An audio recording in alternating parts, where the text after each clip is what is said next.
untuk lomba Batita Sehat itu sudah kita mulai ya dari tadi, sudah berjalan dengan lombanya.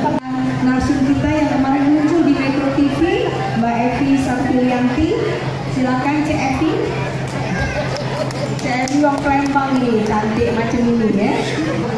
Mbak Yeni Izzy dari Women Crisis Center. Tepuk tangan untuk Mbak Yeni.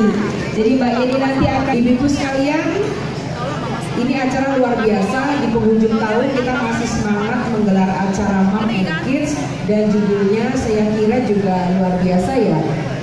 Anak apa tadi Mbak? Anak ibu sehat, keluarga hebat, negara kuat. Saya kira semua sepakat. Oh sorry ya tangan gini. Iya. Dan acara ini banyak sekali pendukungnya, sponsornya, diantaranya dari Benka, Pure Baby, Lira, Milna, GM Group.